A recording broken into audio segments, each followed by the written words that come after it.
All right. Hello, good evening, everyone. Welcome to the second installment of the 2018 MFA Showcase Reading Series. Tonight, we have Sam Chirtel with us. Give it up for Sam.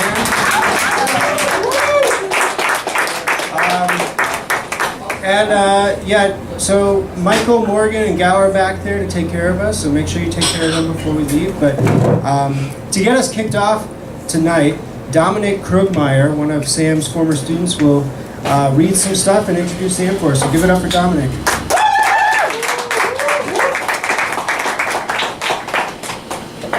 How fuck do you have Sherpa? So I guess to start off, I'll read a couple short stories that are set in the same universe, in which ants are sentient.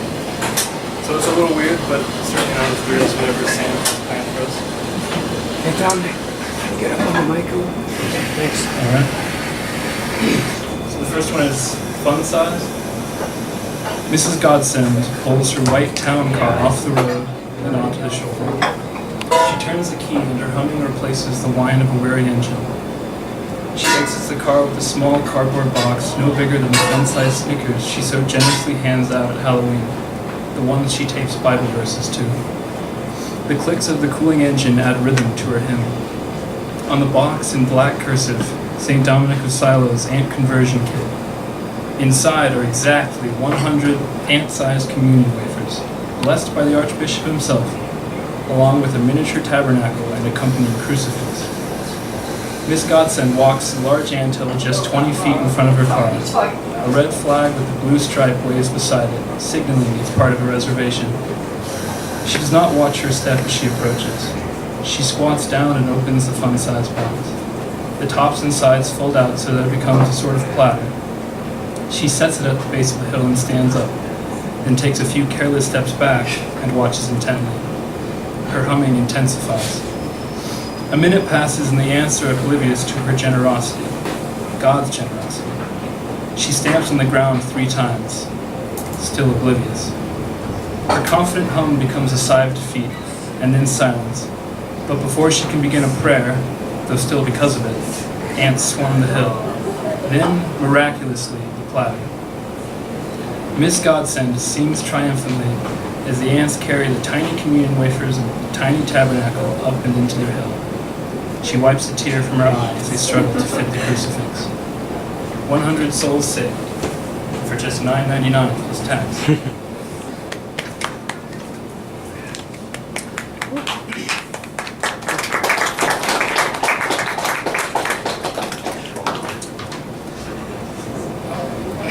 This one's called The Children's Crusade.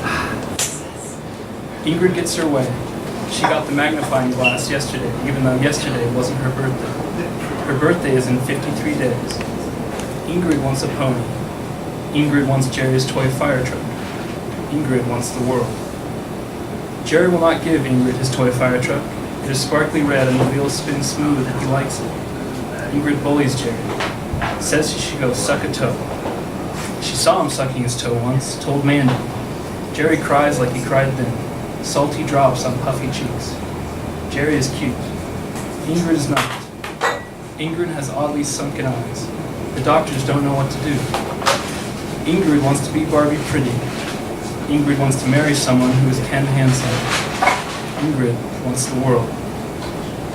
Jerry is pretty close. He is still crying. Ingrid gets closer. Ingrid wants to say sorry and so many other things. She sticks out her lips. Jerry shrieks, jumps back. Jerry doesn't believe in cooties, but he is still afraid of Ingrid. She refuses to cry. Jerry wipes his face and runs away. He forgot his sparkly red fire truck. Ingrid grabs the fire truck, drives it along the sidewalk. The wheels spin smooth, just like he said.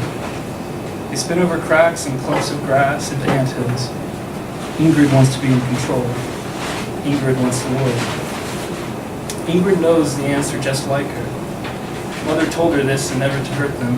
There was a school assembly about it. Ingrid pictures herself running over Jerry in a real fire truck and smiles. Ingrid grabs her magnifying glass and runs to the big anthill by the big tree in a small park. She forgets the fire truck. Ingrid wants to go. Ingrid is not alone. Mandy and Maddie and Mason and Quincy are there. And Jerry. They all have fire. They all have magnifying glasses. They all want the gold.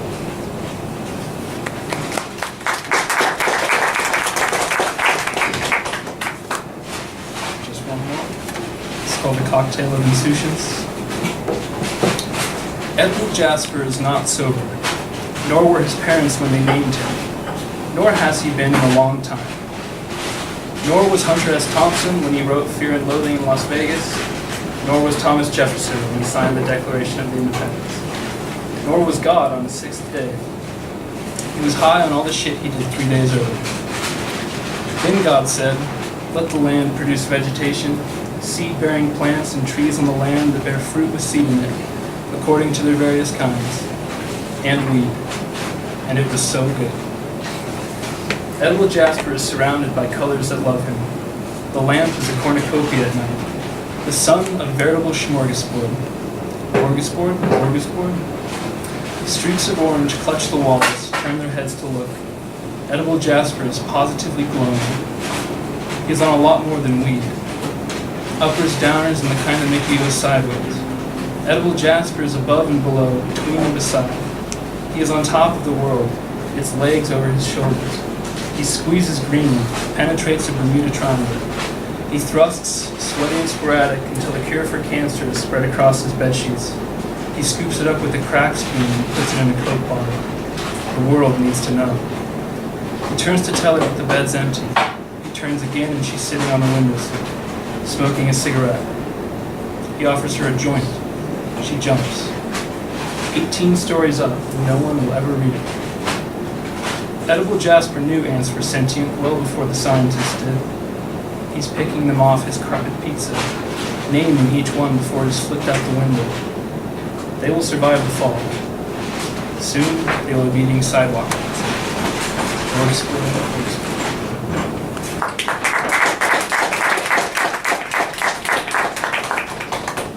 And then just a little bit about Sam, I guess. I had 2 semesters with him in a row, but really it was just like one extended fever dream. And it was amazing, really. It was where some of my weirdest ideas came from. Where an idea for a world where gravity has increased to the point where people have to crawl on the ground. And I tested that actually, Sam, after I wrote it, and it is miserable. So even sorry for my protagonist. But as far as memories of the class, I remember missing a class and then coming back to realize it was that I had missed tarot card day. So that was a terrible disappointment. But on another day, I remember him coming with a backpack filled with plastic animals. I mean, he always came to class with a story, but he didn't always bring props, so I was surprised. And these ones turned out to be part of a brainstorming exercise. And knowing the troubled storm that brewed in my mind, I picked up this rhinoceros and immediately thought of phallic jousting. That's for a different story, which I do hope to finish someday. It was a great class, and I'll always hold on to this rhinoceros. It has a special place in my desk. And honestly, I don't think I could forget Sam if I tried. So his class will definitely stick with it. I hope you enjoy whatever bizarre things he has planned. I'm looking forward to it.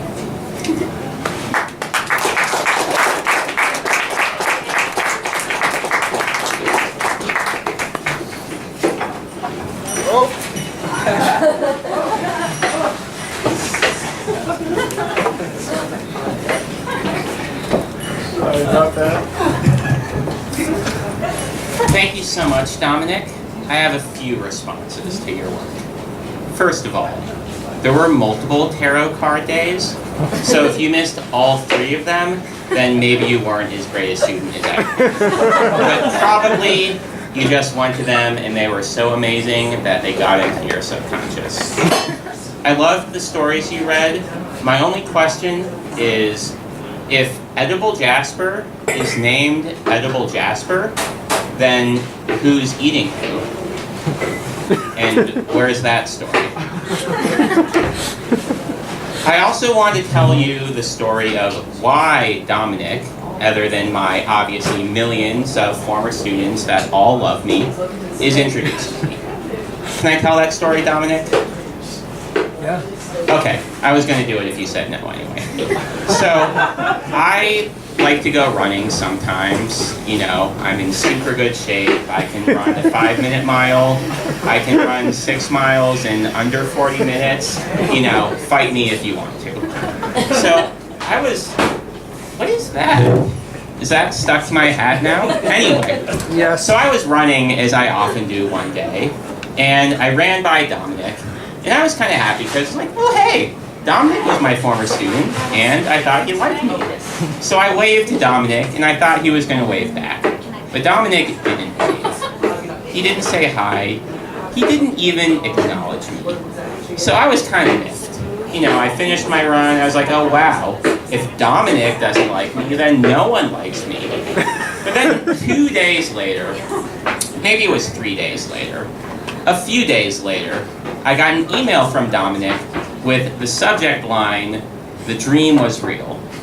And Dominic said, when he saw me, he actually didn't believe that I or my class was real because we were all so amazing, and he was just so taken aback by this confirmation that his wildest, weirdest fantasies were actually true, that he was just aghast and had no response. And that's why he didn't say hi to me. So I told Dominic that was very nice, and then asked him to introduce me. And then he did. Thank you so much. So, I've actually never done a reading, and when I have introduced and spoken at past readings, I've never read anything out loud. I've always memorized or recited everything, and I was like, yeah, I'm going to memorize 30 minutes worth of content across 3 different projects and wow all of you guys. But I decided I was going to do that right after I finished making my costume, and making my costume took a lot longer than I thought. So I have some papers here. I'm going to start with a poem. This is from a project that's about me becoming president, big theme for all my work, and me working as a temp for evil, intelligent black holes, minor theme in some of my work, and space whales, incredibly important theme for all of my work. This poem is called The Battle of Gala 11 Convention Center, a lyric advertorial by Centauri International, who is both an evil alien corporation in much of my work and a real corporation in business consulting, whose motto is, when you partner with Centauri International, you are partnering with experienced consultants to create business strategies that grow your company while expanding your bottom line. You can contact Centauri International at Phi Beta capital Phi 49 Proxima, Centauri 0361, phone 18957, email centent3@centent.space.edu. Part 1. Advanced reviews for the Battle of Gala 11 Convention Center. Audience of raccoons. Everything I write is to raccoons, so the audience of raccoons is a major character. I couldn't put this down. Reads like classic Rob Ford. Crack-smoking mayor of Toronto, may he rest in peace forever. Persuasive in its opaqueness, simultaneously daunting and trivial. The second review is also from the audience of raccoons. War games between black holes. Unrelatable? Hardly. Centauri lays out an implausible, baffling, and almost hilarious vision of what no war will never look like that needs to be read now. The third review is also from the audience of raccoons. How real. it feels. Part 2. Directions to the Battle of Gala 11 Convention Center by Space Whales. Step 1.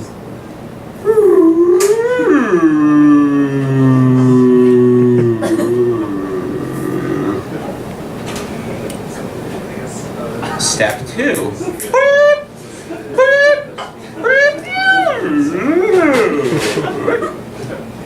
Step 3. Turn west at the convention center and furl your solar sails. Step 4.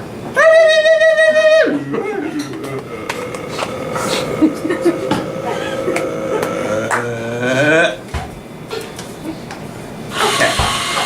That is it for poetry. Now, for a change of pace, to a far more serious world. So, I'll give an introduction.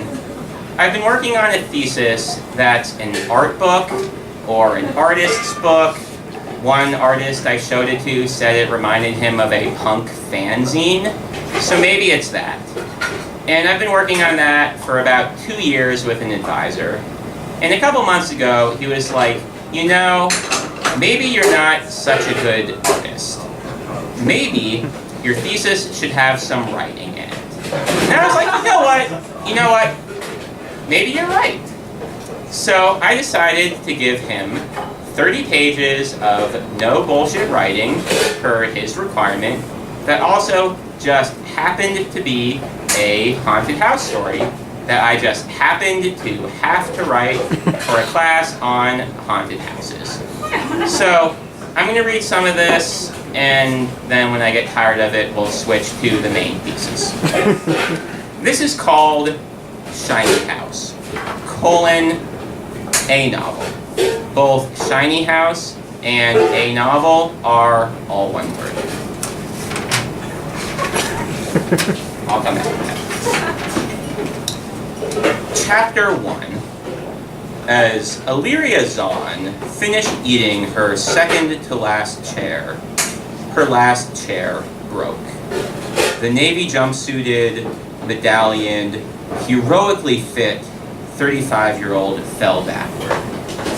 Spitting chewed up green stock skin, which Lacedonian warp weasels had farmed over 10,000 years ago, Illyria plummeted into the sour mash of shot-through TV screens and radiation-damaged radiation protectors that covered 75% of the Med's cockpit. Her stomach growled.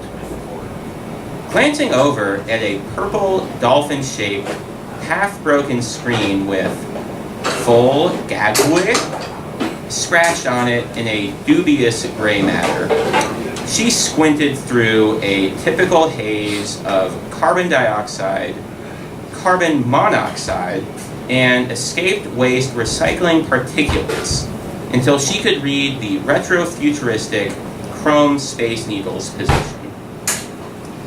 It read, just above empty. Illyria sighed and called a green alert. A pattern of 3 piercing beeps, beep, beep, beep, with the briefest pause between iterations, severed auditory nerves all over the ship. Hollow clangings and empty threats confirmed Illyria's suspicion that her crew's past boasts of sleeping through a green alert were equally hollow. As the bumps descended a languid spiral staircase from the Med's flattened saucer-like wings to its cockpit, Illyria perched atop the ruins of her last chair and contemplated her situation. 10 minutes later, the hive of footsteps stumbled into the cockpit, eyebrows blazing. Dr. Theodore Theotokopoulos, captain of the Med and master of the mind, strode in first. The grandly rotund 95-year-old wore ballooning and suspendered beige microchip pants and a monogrammed oranges and cream-colored fleece pajama top, half folded deep into his pantaloons and half trailing about a meter behind. Gasping into a stem cell inhaler shaped like 4 clams stuffed into a giant straw, the good doctor grunted out 3 volleys of phlegm before exiting the entryway. Specialist Van Vott, a savvy 17-year-old nematode in salmon pink coveralls, slithered in behind Dr. Theotokopoulos. "Will you shut that crazy thing up?" Dr. Theotokopoulos shouted over a rumble of burps and minor cardiac infractions. He injected his upper arm with a neon green paste before continuing. "Every time you trigger a green alert, I lose one of my last brain cells. You know this." Illyria stretched her kraken-beaked gloved left hand luxuriously over the flight controls and scratched at the hollow between her neck and right shoulder blade while the klaxon continued its Trinitarian apocalypse. Eventually, "What?" A hand to her ear and a doddering quiver on her lips. When Dr. Theotokopoulos failed to smile, Illyria frowned, shaking her purple with gold highlights shoulder-length warrior's mane, and called off the green alert. The med fell silent. Embroiled in tricolor foil tubing from one of the cockpit's many broken consoles, Van failed to notice. Dr. Theotokopoulos stammered. "So can you reveal your divine will now? Or do I have to give you an order?" The beeping resumed. Before the doctor could object, Illyria declared, "Not mine this time. If you listen carefully, you'll hear that the low fuel alarm has 5 beeps to a group, not 3. They listened for a few cycles. Eventually, Dr. Theotokopoulos nodded and grunted. So I see. But why did the first one sound? For the same reason as this one. We are broke. No food, few substitutes, no jobs, enough fuel for one more jump if we space our clothes." The doctor and Illyria exchanged an almost disgusted, almost aroused glance, dulled to dust by familiarity. Van chuckled through the ductwork. "And then we freeze, and starve, and drift, and hope we crash some Xeno picnic a million years from now, and probably inspire them to fly their swishy equivalents of asses out here and freeze them off." Brushing green and gold processors into his hair, Van mumbled. "We get it. Broke. You have a plan, boss ma'am?" Illyria grinned like a corporate team-building holodrome. "Yes." So, if you like that, there's 25 pages more. So, now I'd like to spend the rest of my reading, whatever time I have left, talking about my thesis. So my thesis is called A Space Opera. The reason my thesis is called this, and the reason it is a space opera, is because I like space, and I like big spaceships and melodrama and the far future. And that's what I thought space opera meant. I told my advisor I was going to write a space opera, and he didn't know that's what that meant. He thought it meant a literal opera being sung as a libretto, because that's the only meaning for opera that he'd ever heard. I thought this was a good misunderstanding, and decided to stick with it. Now, before I read this, I am in a little of a quandary, which is a lot of this is visuals. For some reason, I got really into clip art and MS Paint and taking photos of my laptop screen with my phone and then porting those photos into MS Paint and doing clip art to them, and a lot of other real lo-fi visual manipulations.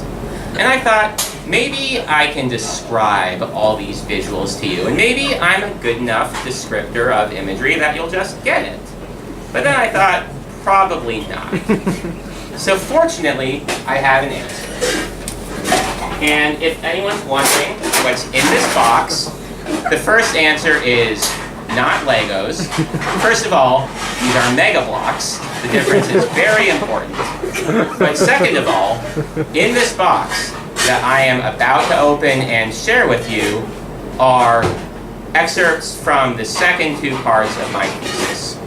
So, if you will give me just a second, I will open the box and then hand out the thesis pages. I was going to wade into the crowd and shake everyone's hand and kiss everyone's babies and ask them what they want for America so they can vote for me for president, which is very important to the thesis itself, but that would probably take too long. So, bear with me.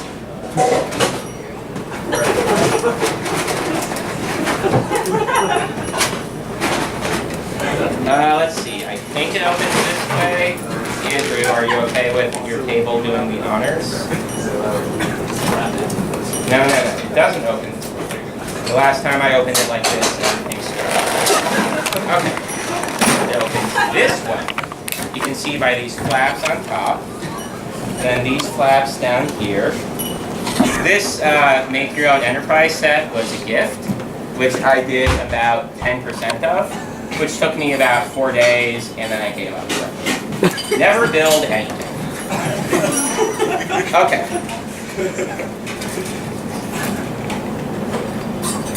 So, take a page and pass the rest on. Listen to your heart. If you have a page that only has text on it, don't take that page. That's okay. We will find them after the reading. Or it will be here and it will grow as a seed, and one day there will be a whole episode. Never build it. Thank you. Almost there. Almost there. Brilliant.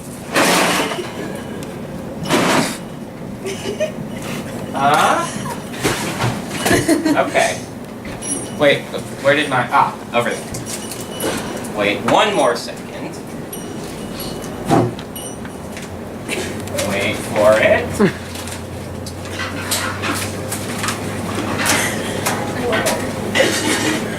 Wait for it. Thanks, Rushi, for moving the camera to capture all of that. Okay.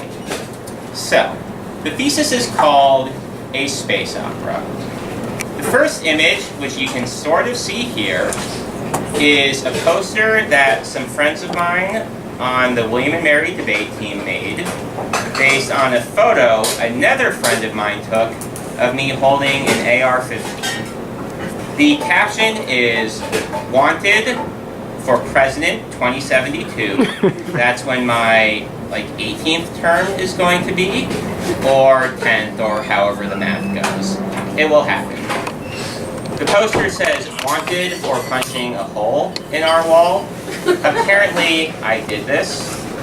I confessed to it and offered to pay to have it rebuilt, but then everyone was so nice to me that they didn't want me to do it, and I never paid for it. So, look at that. And they even made a poster about it. Declaration of genre. My advisor did not like this page or any of the other hand-drawn, hand-scribbled parts, but here it is, so we're going to read it anyway. What does space opera mean? Space opera is a noun phrase. To anyone who knows grammar, that's not what a noun phrase is, but it's what it should be. It can be an opera with libretto and music in or about space/science fictional subject matter, which does mean yes, I will sing shortly. 2, a science fiction story set far from the real world in space, time, and spirit. Also true.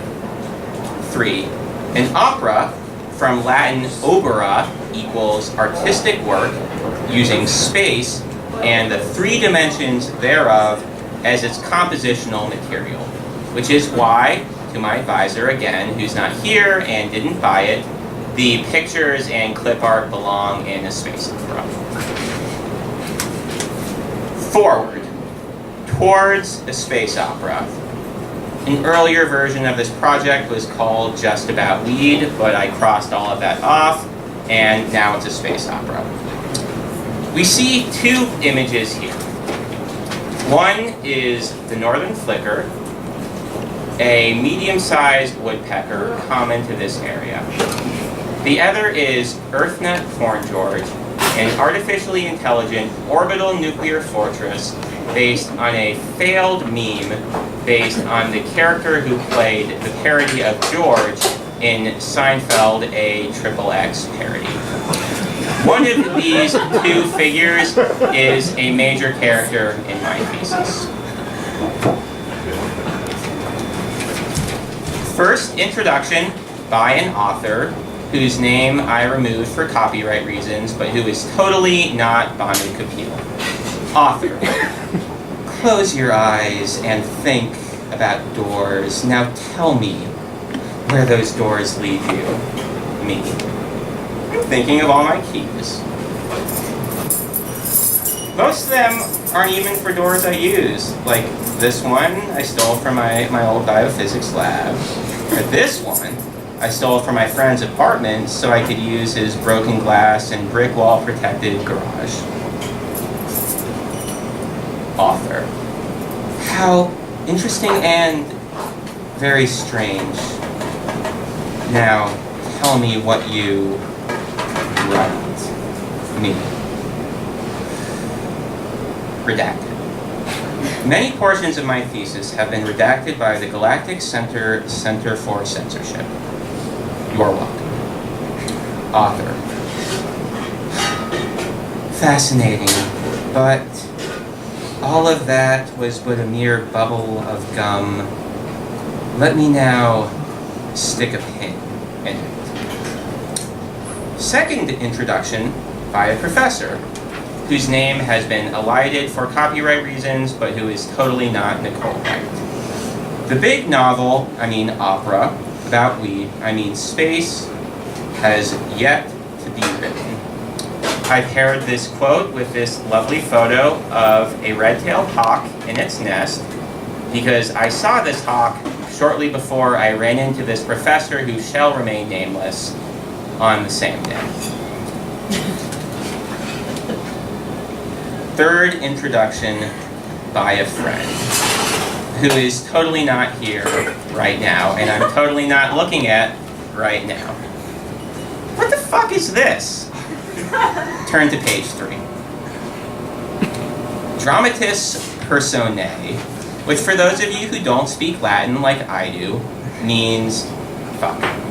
I think it means personages that are dramatic, which we could probably, roughly, loosely, approximately translate as like, here are the characters.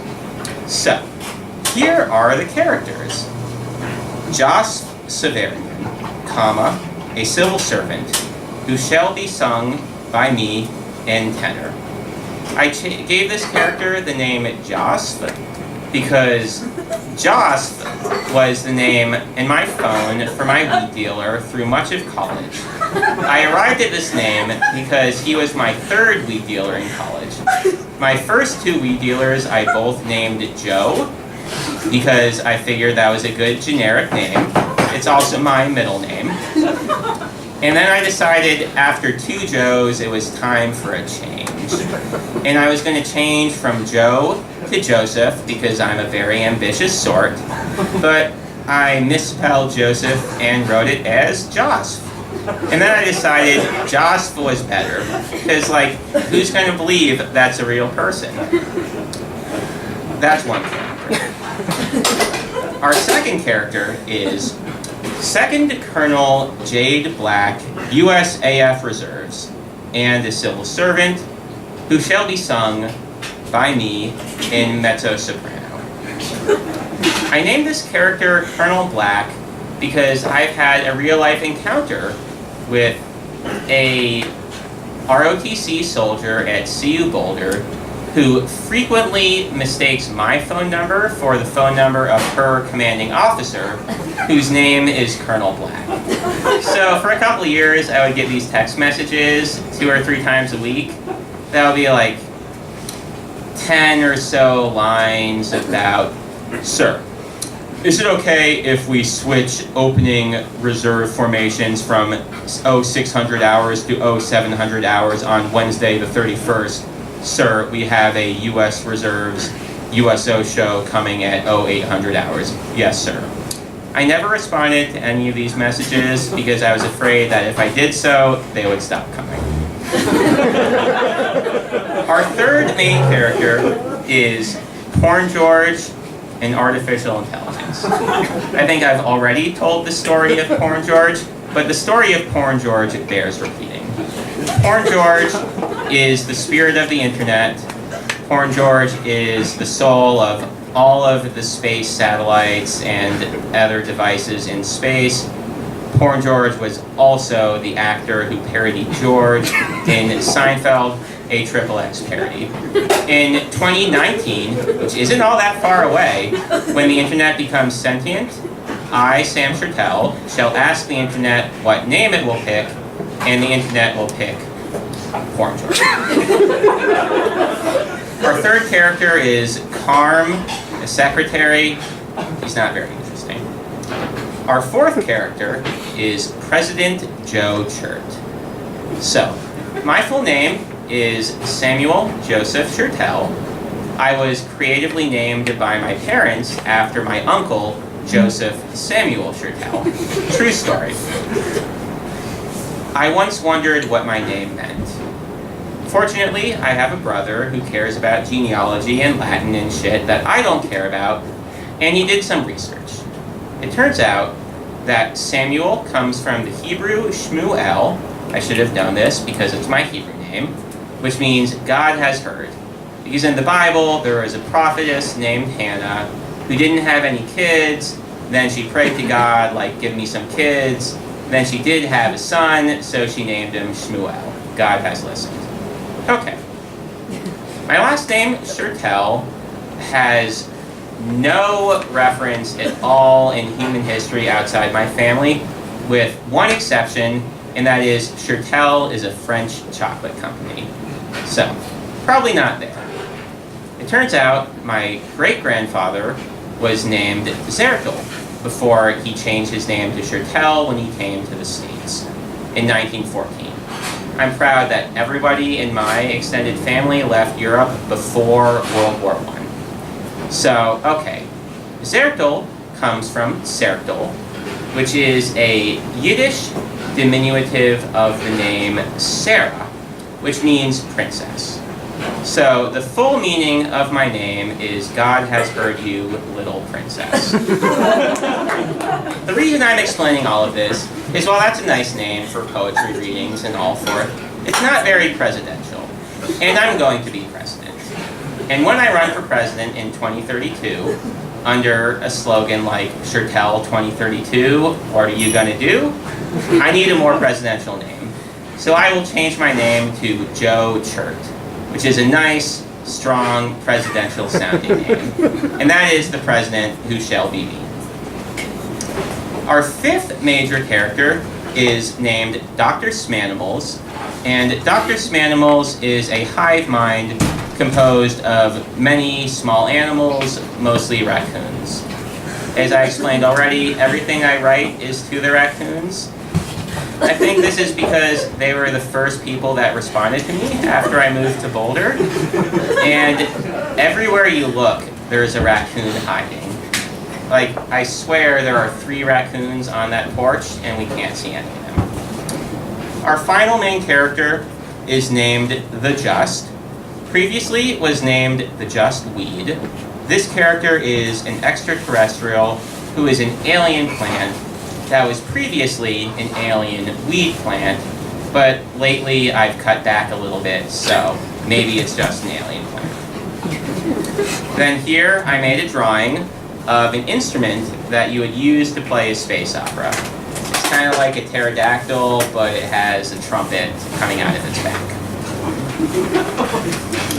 How am I doing for time? We probably got another, like 5-10 minutes? Okay, Yeah. perfect. Scene 1. The year 2076. Joss, Carm, and Jade are in their drab office in the Department of Energy's Center for Pyramids and Extraterrestrial Solicitation in Lander, Wyoming, surrounded by smart screens, which are semi-intelligent, chalkboard-sized, paper-thin tablet computers, displaying stats on some semi-intelligent rock hammers, under Porn George's guidance. Joss. The night is evil always, but sometimes the day is kind. Consider today, Carm. I can't. Do we still have any cinnamon rolls left from Elon's birthday last Wednesday? No. I'm going for a walk. Taps. I don't know what he taps, I really should have written that in, and departs into the scrubland of the Chief Waukesha Trail, which in real life connects the entire state of Wyoming by walkable trails. Joss. Goodbye, I guess. Anyway, turns to Jade. Today I deduced that all my unpublishable essays were all really about the just we'd crossed out, and that I should therefore write a novel about being an essayist, writing about the just we'd crossed out again. What do you think, Jade? I think Porn George wants to talk to you. Porn George, in the form of a hippie wearing shoulder-length auburn locks, a rainbow tie-dye shirt, and cargo shorts, enters carrying a smart gem, just like a gem, but connected to the internet, you know. No doubt linked to a drill out in the field. I don't know what field I should have written that part to. Porn George. Hey, brother. Are you cool? You sure? How cool? Joss. That's a nice rock, tiny twirling in your hollow hands, Jade. He holds it to his eye. I had an anti-Semitic joke here, which I scratched out. I'm Jewish, so it's okay that I wrote it in the first place. For impurities, like he's gonna sell you, it's not a rock, it's acid, Joss. I should recount the 15 times I've done acid. As Joss swallows the smart gem, Dr. Smanimals, a swarm of cybernetically linked and militarily regaliaed squirrels, raccoons, muskrats, etc., dressed in white doctor's robes and professor's blazers, and waving telescoping instruction pointers, enters. Dr. Smanimals. We know last time you... This is a drawing of me, Sam Chirtel, being interrogated and slapped by the fascist geese police who abducted me during a recent experience. Turns to Jade. Second Colonel Black. May we speak with you? This is what Dr. Smanimals looks like.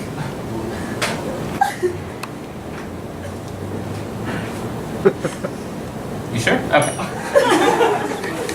End of scene. Do I have time left? Yeah, give us one more Okay. closing thing. Scene 2. Jade, Porn George, and Carm sit in Jade's office, a drywall octagon dotted with models of solar sails and Orion nuclear propulsion ships. Jade stares at a smart screen, skeptically. I don't get it. We don't live in a space opera, Dr. Smanimals, waving pointers. Space opera was the president's childhood characterized by exotic technology and travel far from Earth. His first thesis advisor asked why he'd chosen him to be his first thesis advisor, since space opera is, and I quote, not what he likes to read. He told him the novel would only be 25% space opera, and he needed someone to read the other 75%. Realism, comedy, language, in the president's words, or I don't like realism. How about narrative? In the advisors. Eventually, they agreed. The advisor notes, I'm an old man. I'm impatient. But I like arm wrestling.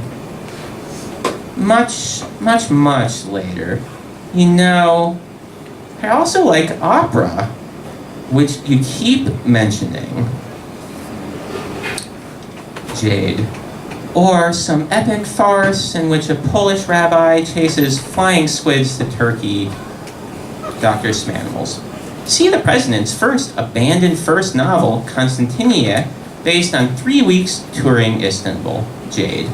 More irritated, I should have said she was irritated the first time, or even poetry. Dr. Smanimals.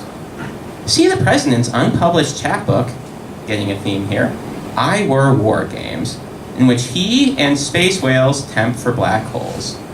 That first illustration, which I'm sure you can all see really well, depicts a scene in Constantinia that he drew depicting the Sot, a cuttlefish conqueror of Earth, who models himself after the Ottoman Emperor Selim II, or Selim the Sot, who drank and wrote poems about drinking.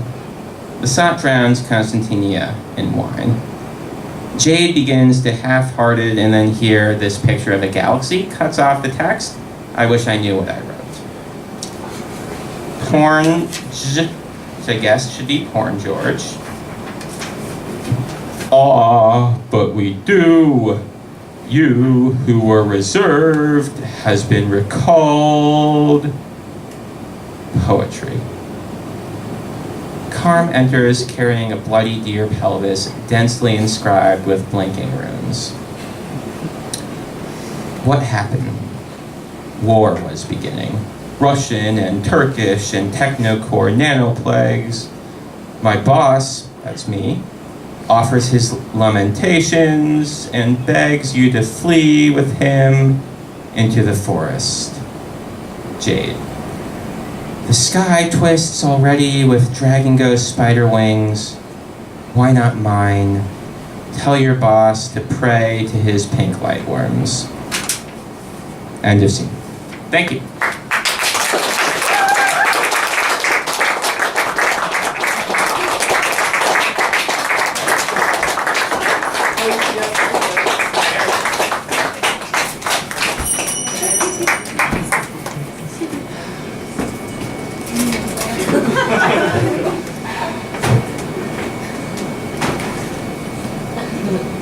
Another round of applause for President Joe Chert, 2032,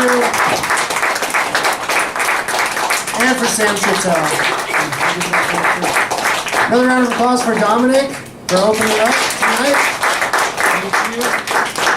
So we've got 3 readings left. They'll all be in April. Our next one is April 4th with Hillary Seuss, who is one of the friends named in the reading. So don't miss that. Wednesday, April 4th, right after break. Again, make sure you take care of Gal, Morgan, and Michael back there. They took care of us, and we'll see you in a couple weeks. Have a good night.